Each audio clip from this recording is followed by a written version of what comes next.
What's going on, fellow CineNerds? I'm JP. And I'm Ryan. And we have a wonderful, wonderful pick today. This is one of my picks. Do we? Really? No. Anyways, Event Horizon is the name of this movie. This movie is a really, really, I think it's a solid sci-fi / horror film. And I'm really excited to review this and dig into it. Yeah, for sure. It's a good movie. Initial reactions. I was so bummed for a minute. I'm like, I thought JP would have loved this. I mean, I have seen this movie a number of times, and I have watched it this past year at some point too, and I rewatched it last night. And I remember when I rewatched it this past year, and I think I even told you when you said you were selecting this movie, or we had talked about this movie at some point, that a lot of the special effects do not hold up in this film, and I stand by that. I don't. I do, and I'm gonna explain why. Me too. I'm gonna explain why. But initial reactions. It's a good movie. I mean, essentially, this movie is Hellraiser in space. Yes, that's exactly what I've said. Is essentially what this movie is. Now, my problem with the CGI, there is some bad CGI in this film, like especially with the floating, the zero gravity stuff you see once they get to the Event Horizon. And I compare this, because it came out, I believe they came out about the same time, Pandorum. No, Pandorum was a little later. Was it a little, but regardless, even if it was a little later, Pandorum was like early 2000s. Again, still, yeah, with Pandorum was primarily practical effects, and it looks so much better. And even if you go back to Alien, practical effects, it looks so much better than some of the stuff we visually saw in Event Horizon. So, as an older movie now, I actually went in this movie and I was like, I'm really gonna watch the effects because I knew you were gonna say that. So I kind of went with the vibe of, okay, what am I getting myself into? And the version they have on Prime to watch is actually the current updated 4K version. Everything was good. And so in that process, because I had only seen it twice before, still was one of my favorite movies, but I hadn't gone back in for a rewatch. So this rewatch to me is the first time in 20-some years. And with that said, I was pleasantly happy with how it had aged. And there was nothing that was so granular that I was like, fuck this. Like, I enjoyed it. So I did not watch an updated 4K version. Okay. So they did remaster it and make it way better, and it's so good. I've not watched a remastered version of this. Maybe I need to watch a remastered version, because the version I watched was not. And it was the theatrical original release that I watched, and it's just... And it's not that it doesn't entirely hold up, it's just the same complaint that I always have. I mean, I see even modern CGI. When I look at CGI, I know it's not real, and I love practical effects. And some of the stuff I would have rather seen in practical effects versus CGI.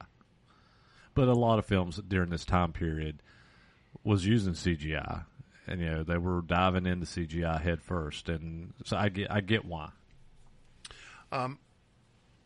In a later episode, there's another movie, which I'll discuss in that episode when we get there, but one of my favorite horror films of all time is something coming up in one of our episodes that we review, and I'll tell you what, man, it's a sequel, and the end of that and the end of the first one are equally as bad, both of them, in CGI. Oh, yeah. So to me, like, I know what you're talking about. So to me, using that as a template, I'm like, just because that was really bad, this is leaps and bounds above that and better.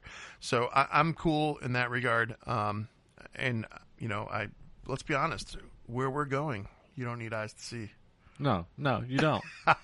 That's a quote from Weir, who's one of the characters. Sorry, but even the gouged out eyes CGI looked a little wonky I mean, yeah, I'm not too. I mean, even in the when he sees his wife without eyes in the dream sequence, I was okay with that. That's what it is. Okay. That stuff didn't bother me. This one was more story driven for me, and just alone the fact that this film was originally 130 minutes, and the critics and the test audience, they felt it was too gory and too violent, and Paramount ordered that it be cut by 30 minutes. So I would love to see an unrated, uncut version of this. I'd love a director's cut at some point. It'd be amazing. The unfortunate thing is you'll never see it. There's been multiple movies like that were cut for those reasons, and we'll never see them. I mean, you look at Wes Craven's Cursed. There was a whole other alternate version of that film that the studio thought was too gruesome and too violent. They made him reshoot the whole film. The same thing happened with the Thing prequel. You know, they did all this amazing practical effects, and then the studio said, no, we want to add CGI. And they redid the practical effects with CGI, and it looked cheap and generic, and it wasn't good.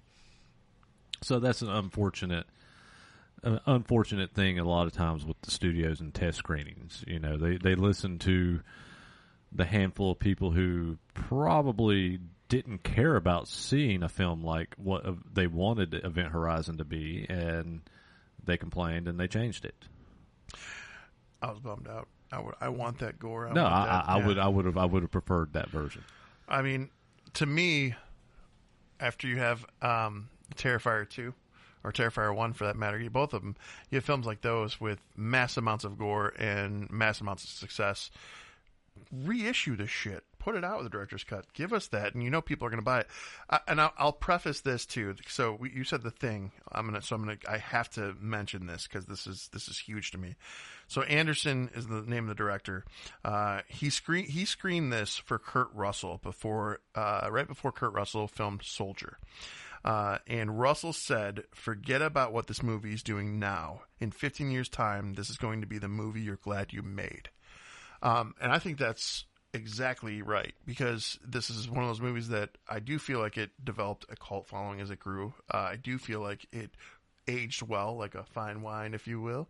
And so that really made me happy to hear that Russell was that vested in it too. Well, and okay, let's just, before we even get into the synopsis here, let's get into Paul W.S. Anderson. Let's just dive into this writer-director.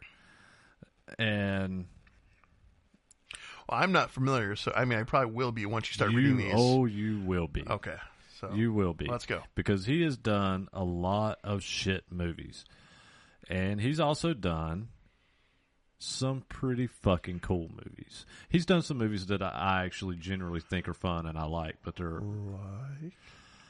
original Mortal Kombat. Okay, definitely got a little bit of a bad rap, but he did Soldier, right? He did Resident Evil. Now, hold on, rewind before you go further than that. That's what I wanted to ask you. You referenced Soldier before on one of our episodes because the set was left over from something else. No, it's loosely in the same universe as Blade Runner. Oh. Well, Blade Runner's in the Alien universe, so that's weird.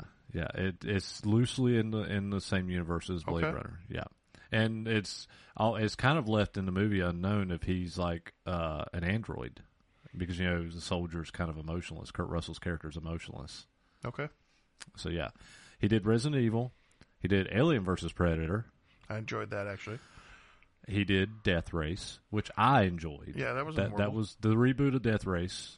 I also have the unpopular opinion. I think the ones after the first one with Jason Statham are better than the one with Jason Statham. He did Resident Evil Retribution. He did The Three Musketeers. He did Monster Hunter, which what a piece of shit that was. I think I fell asleep. Yeah. So he's done some of these movies, and it's some of those movies that I love, but I kind of hate at the same time. Like Mortal Kombat, I love it, but I kind of hate it. Resident Evil, I love it, I kind of hate it. As somebody who played the games, the first Resident Evil captured the vibe. It was good. I got to give it credit. It is. Yeah, but you missed the mark with none of the characters from the game. But I get what you're saying. But you got to look at it like that. Like when we read books and comic books and how they translate to screen, same with video games. Video games have the same problem. It's never going to translate the way we want it. So I was good with the story being told how it did. Yeah. So, but that's Paul W.S. W. Anderson or W.S. Anderson, however you say his name. He's done a bunch of science fiction horror films, and some of them most of them you just don't know he's the one that did them. You're all going to die down here. Sorry, just popped in my head from that. That was a great moment. Yeah, so like for me, something to throw back to, because we're things you don't think of. I've talked about this before, and I had to look it back up. So Jack Noseworthy, I want to make sure I say the actor's name correctly. He played Justin in Event Horizon. He played the character of Ed Bellamy on a show called Dead at 21. That was on MTV years ago. I was meaning to look his that actor up last night, and I did not. It was something I was going to do today, and I didn't get time to, because I knew I recognized, and it's not that, but I recognized him from something, and I could not place it. He has a recurring role for the last few years that's been on one of the CSIs or something like that. Yeah, I don't watch that either. I don't watch that either. I'm going to pull his IMDb up right now. Go ahead. But talking about actors in this film. I got a whole list of things. Yeah, so and I've mentioned this in the past, and I think I quizzed you on this. So the pilot, Sean Pertwee, is Alfred from Gotham. He is Alfred from Gotham. However, his father is John Pertwee, the third Doctor. Oh, that's right. We did talk about this. Yep. I do remember that. You made me really incredibly happy when I heard that. Yeah, that's cool. He is the son of John Pertwee, who was the third Doctor in Doctor Who. Son of a Pertwee. Yep. And it has a great cast. I mean, it does. Lawrence Fishburne as Captain Miller. You got Sam Neill, who's Weir. You got Jason Isaacs, who played DJ. I think that was one of the earlier roles for him. It had to be. Yeah, he was excellent. So yeah, I like this whole cast. I was not put off by any of them.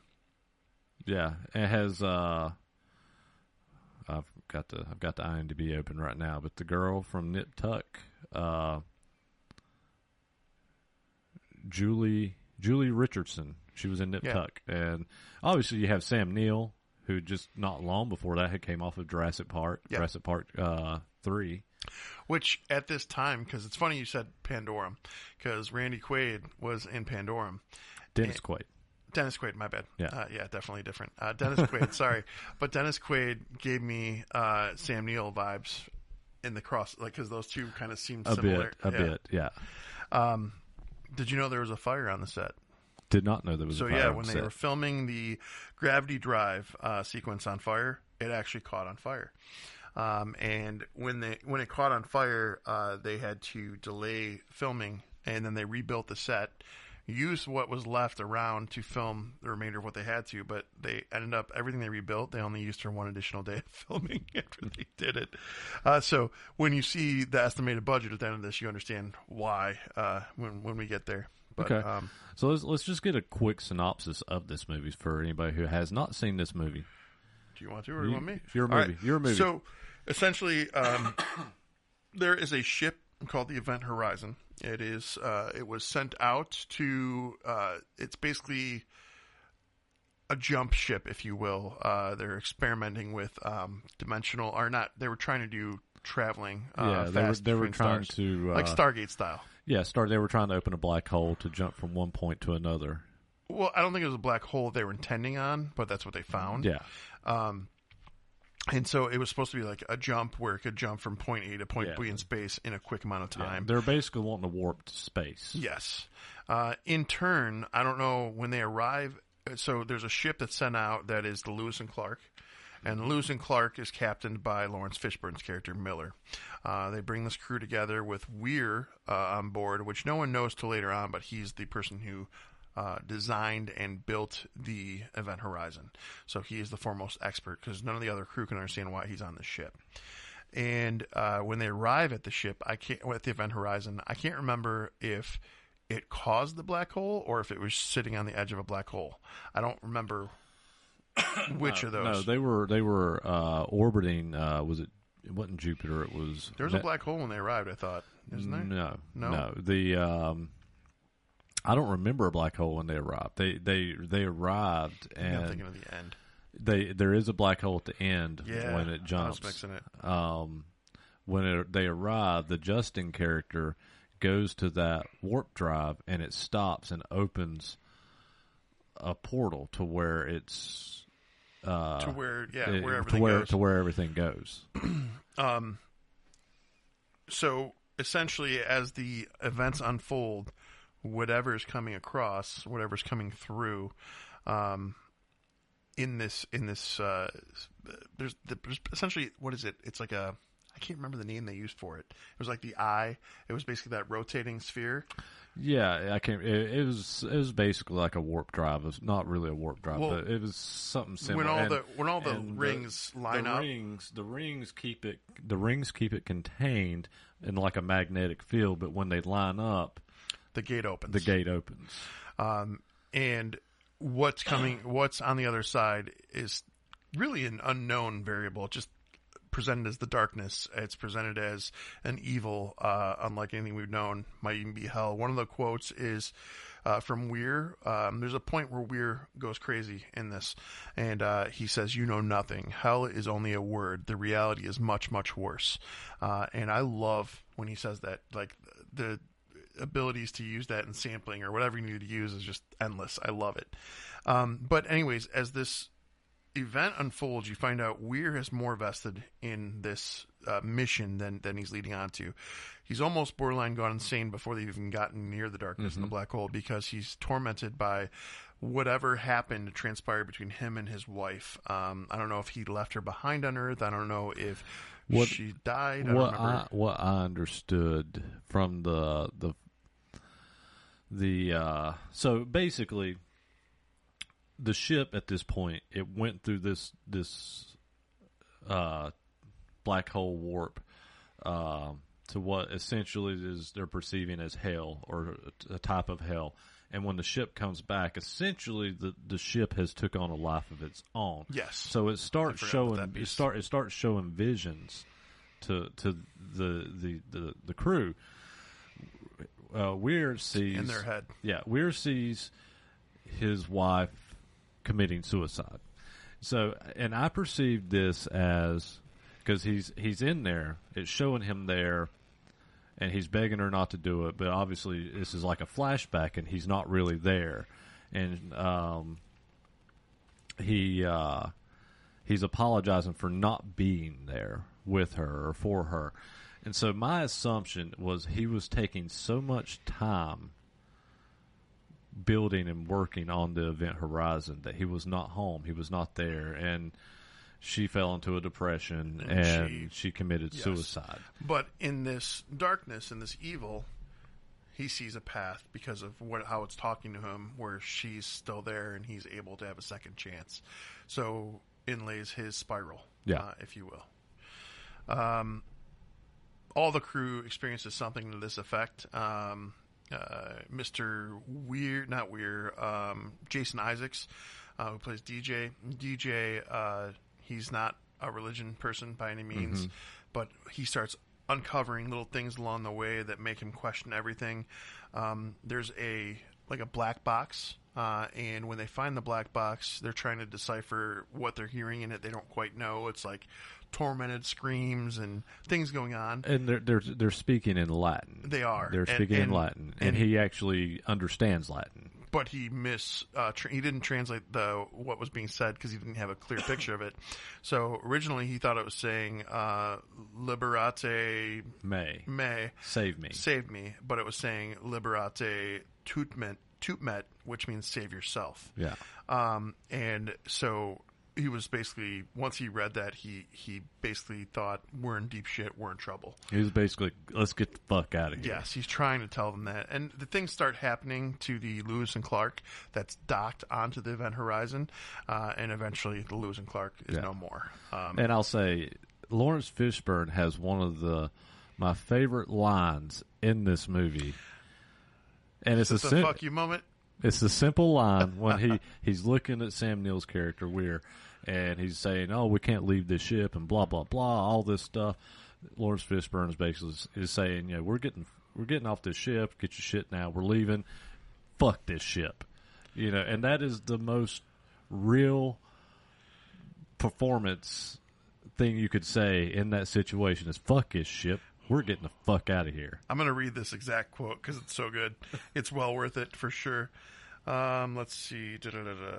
Bear with me.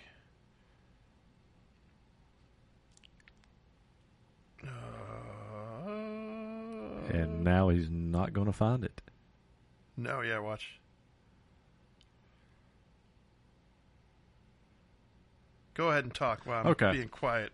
So, continue the synopsis. They're trying to get off the ship. He already said, you know, they blow the ship. They cause the Lewis and Clark ship to it ends up getting exploding. At this point, they're stuck. They're absolutely stuck on the Event Horizon. Sam Neill's character does activate the warp machine or whatever we want to call it. I'm not even sure what to call it. The black hole device, whatever we would decide to go with.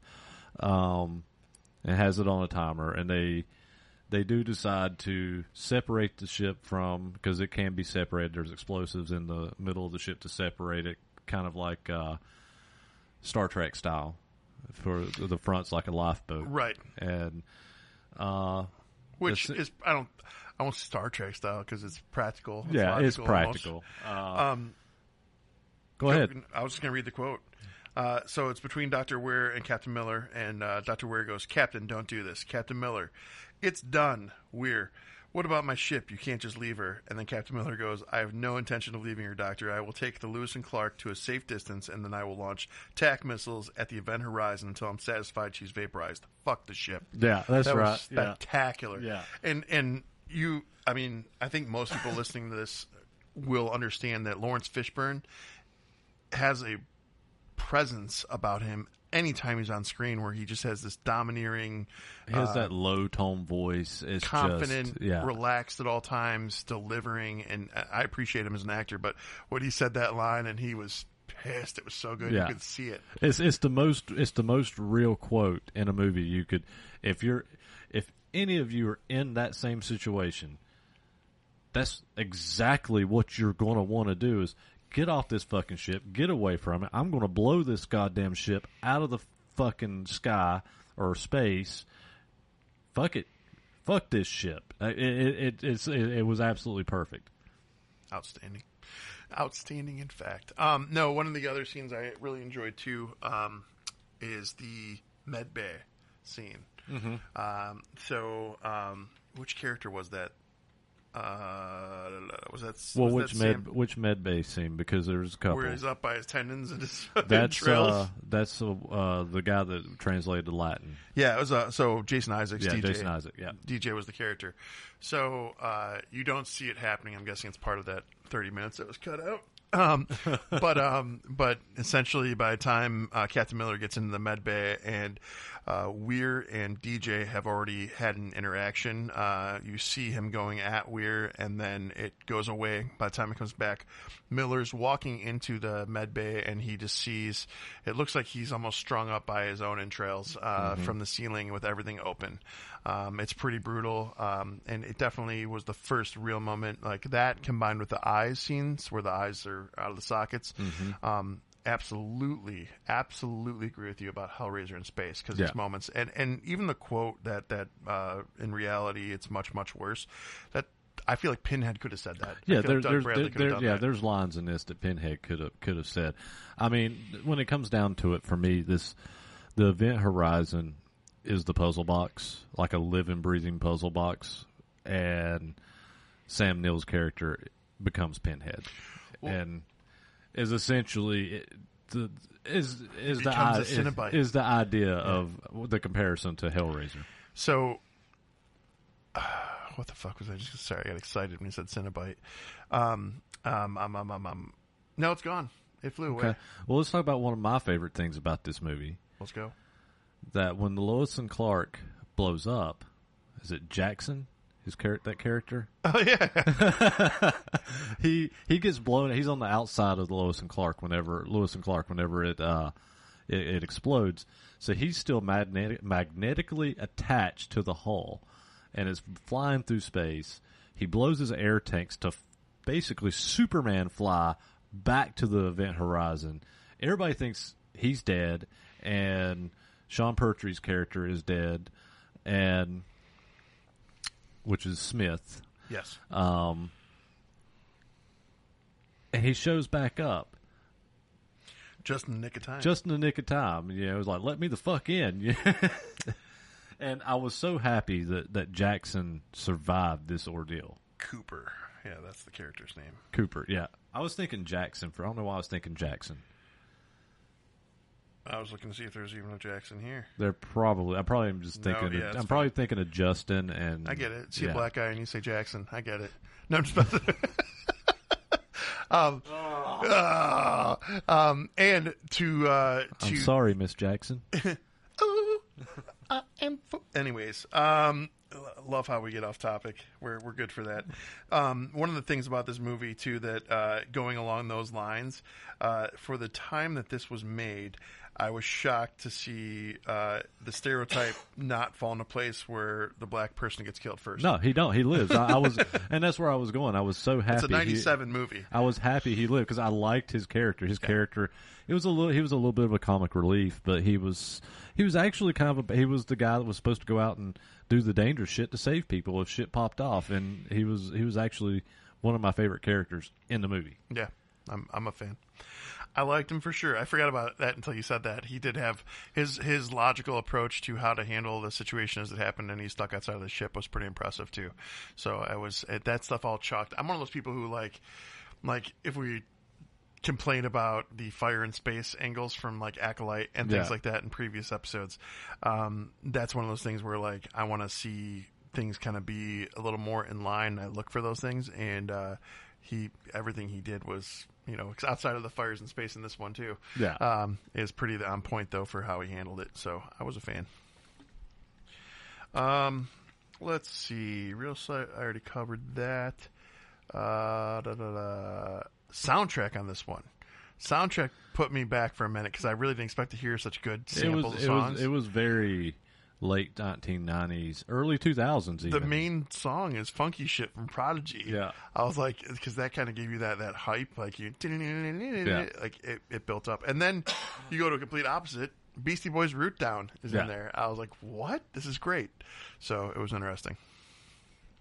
So the ending, so we're already kind of give a brief description of the movie. The ending when they blow the front of the ship away from the rear and make the little lifeboat. They leave. You have Samuel Jackson, Lawrence Fishburne fighting Sam Neill's character, and basically at this point, Sam Neill's character Weir, he basically has superpowers. Did you notice that? It was just he's manhandling. Yeah, he's picking the captain up by his throat, just throwing him around, manhandling, standing upright, picking him up in the air. And Lawrence Fishburne's a big dude. So like, and Sam Neill or Ware in this is not. So yeah, that was impressive. Trying to think of what her name is. Who's the girl that? Where was it? It was Holly Shant, the actress that played Claire, that we were talking about. Dude, she got killed brutally. Oh yeah, she dropped through the floor and just dropped into the water underneath the discs, warp drive, whatever we're calling it. And I mean, that was one of my other things too. Like, she fell through there and she landed in that water, and then her body just like disappeared. Like, it wasn't there anymore. And they fought when they're fighting, that body's not there. No, it's gone. Yeah. I don't know if he did something with it or what. I don't know, because who knows? It never really explained. Yeah, maybe they put her through the portal. I don't know. Maybe it was part of that 30 minutes that was cut. Maybe. I don't know. So basically, for me, this movie, as somebody who loves horror and sci-fi, bringing these two together, it's an action-packed movie, start to finish. There's a little bit of dull time in the beginning when they're just figuring out everything and they're getting from point A to point B. It's good all around for me. I liked it. It's not a perfect 5 by any means, but it's definitely it's up there. It's a solid movie for me. I enjoy this movie. I enjoy Lawrence Fishburne in this movie a lot. I enjoy him a lot. I enjoyed the what'd you say his name was? The guy that... Oh, Jack Noseworthy? The guy that was blown into space and... Oh, Cooper. Cooper, thank you. I enjoyed the Cooper character a lot. I enjoyed some of the scenes. We didn't talk about it, but like the scene with Justin. I enjoyed that scene a lot where he's in the pressure chamber to go... Yep, outside. That was solid. And he's basically possessed. And then all of a sudden he wakes up and he's like, guys, come on. Guys, he's this like, is funny. Yeah. Yeah. He's getting ready to be shot out into space with no spacesuit on. And but he lives. He actually lived. Well, no, at the end of the movie, he lives. He did, but he was unconscious. He's all fucked up, but he's alive. Yeah. If they had gone further with this and done more, I'm wondering if he would have been what brought it back or something. Maybe. I think, for me, this movie is good. I think the story is a fun story. Some of the characters, it's got a great cast. I mean, you can't deny this cast. Cast is solid. However, again, I'm going to say this is Hellraiser in space, and we actually already had Hellraiser in space with Hellraiser Bloodlines, to an extent. But this was better. Bloodlines was meh. There's some good story points to Bloodlines. There's some really good story points, but that's it. In Bloodlines.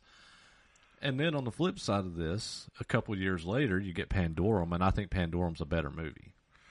I mean, I do too, but it's probably a 6 to 8 year difference. I'm going to find this out. Yeah, look it up. Look it up.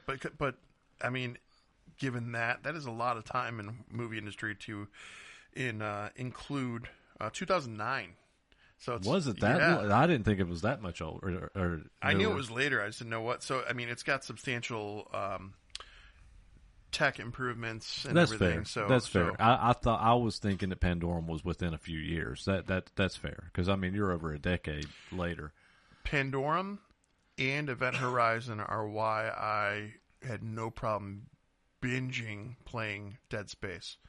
That's fair. I don't know if you played Dead Space, but it's such a good fucking game. And I'm saying this, with Hellraiser Bloodlines and Pandorum, just because I think personally they're better films, but that's not me saying I don't like Event Horizon. I do actually really like Event Horizon. Oh no, I do too. And I try and consider those things when I know you're going to be like, well, this didn't age well. So I try and consider those things. Yeah, and I think the movie ages well. I just think some of the effects don't age well. If you get a chance, try and check out the 4K copy. I will. Because it's worth it. And it is streaming that way on Prime. So. All right.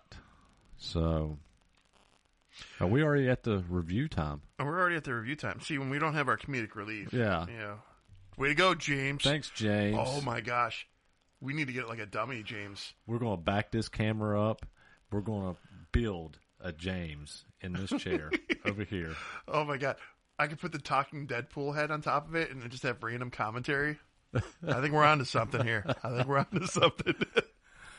Oh, we need a basketball jersey, guys. Basketball jersey, if you want to donate, we'll take it in advisement. And then we'd need, a hockey jersey for little Nicky? Oh. We can do a bucket of Popeye's chicken over there. All right. I thought we were coming in for a fat joke. I was ready.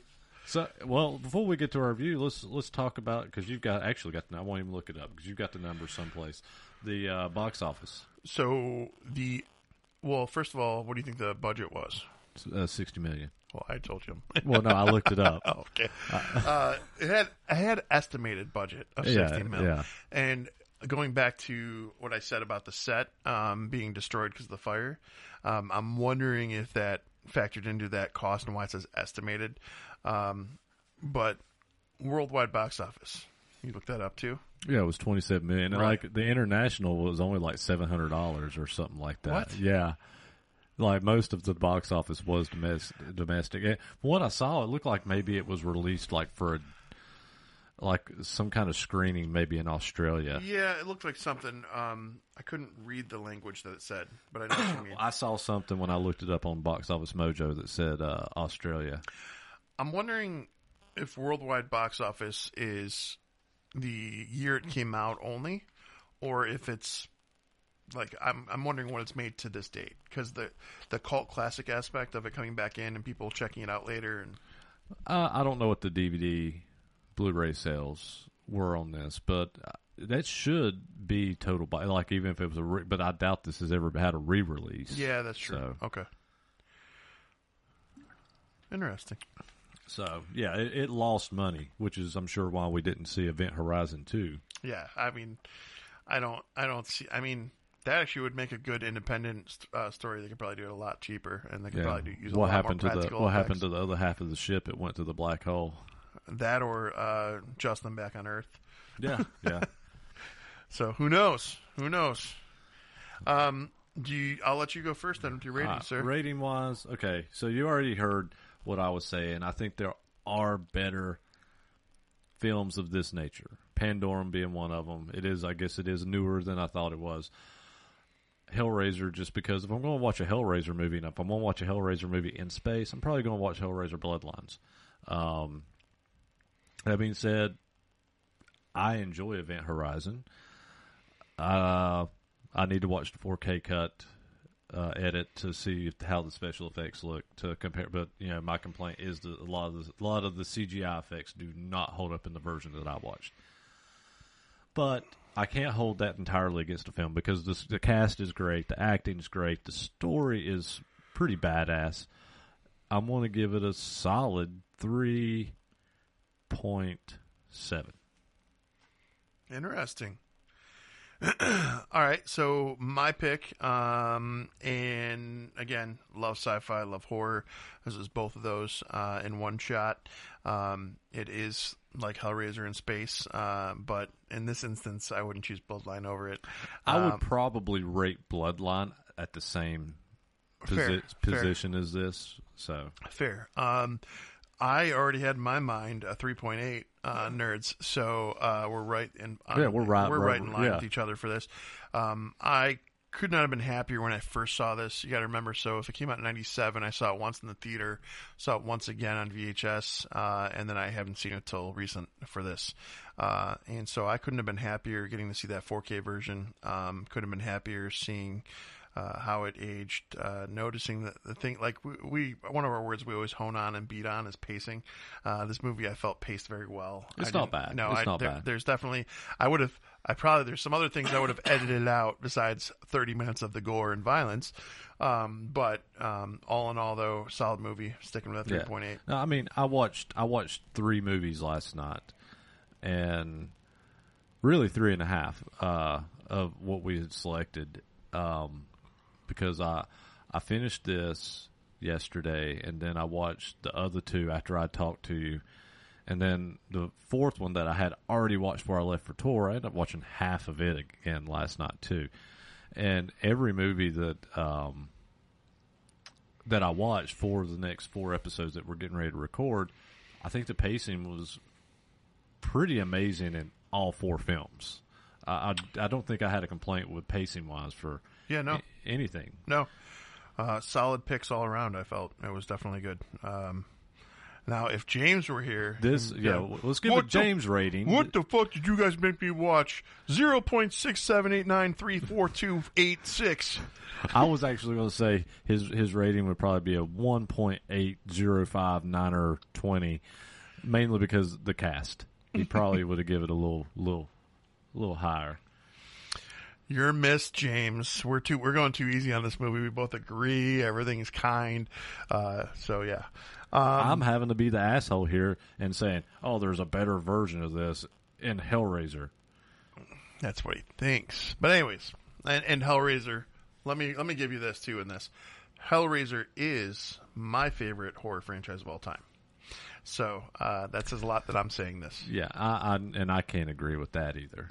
You don't have to. Yeah, you like Scream, so yeah. That's cool. Well, no, Chucky's your favorite, right? Chucky and Friday the 13th are my top two. I mean, they're all good. They're all good. Yeah. I don't dislike Hellraiser, but I put Hellraiser above Nightmare on Elm Street. I'm so funny you say that. My wife only remembered a couple of the Nightmare on Elm Streets, so I'm making her rewatch the entire franchise up to Jason vs. Freddy. Mm-hmm. So we're watching through that, and I completely agree with you. Yeah. There are some really hard parts to watch as I'm watching. Not in like it's good. It's like it's so bad. The crazy thing about Nightmare on Elm Street is there's so many things in that series that most people who know me and know my taste in films will be like, this should be your favorite. The crazy one-liners, Robert Englund being just amazing in every one of them. He really is. He embodies the character Freddy Krueger, and somehow that series falls to the bottom of the list for me with the icon slasher films.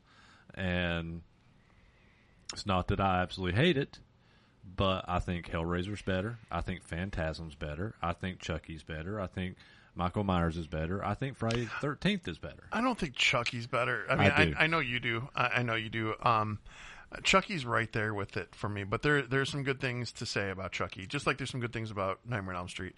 And Nightmare on Elm Street, if I'm being honest, like the whole concept, the whole path of dreams and there being a demon who controls them, and you're in this situation where you feel like you're just there's no way out, you're gonna die. Yeah, that's scary shit. No, it is. It's terrifying. But somehow they make it to where it does not functionally work for me as a fan. And I say that as I don't hate it, but it's my least favorite. And I've rewatched all of them pretty recently. Yeah, too. no, I think we just got through 5. Yeah, and honestly, the best of all of them is Dream Warriors Part 3. Dream Warriors, and I will say, is it the Dream Master Part 4? Part 4. I enjoyed Part 4 as well. Yeah. Yeah. And that has Dramarama with anything in it. And I thought it was 3, but you're right. And when it started playing, I'm like, oh. Yeah. But well, we rambled enough about that. We gave you guys the our ratings on this. So if you guys have any thoughts, any things you guys want to convey to us, talk to us about suggestions, 3cinenerds@gmail.com is the email. You can find any of our areas that we stream, have the I can't talk today. Blah, blah, blah, blah, right, blah, blah, blah, blah.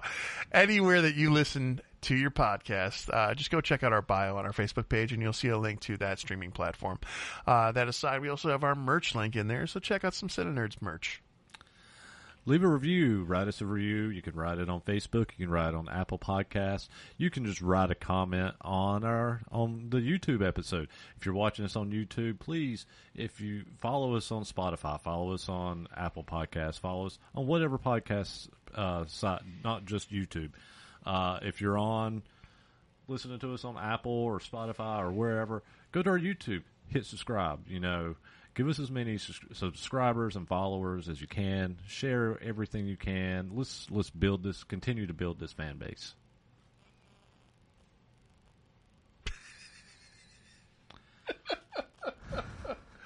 Completely agree. Like, share, follow, give that review. We'll shut up on that note because we got some more to film today. So you have a wonderful and joyous day. Later. Later.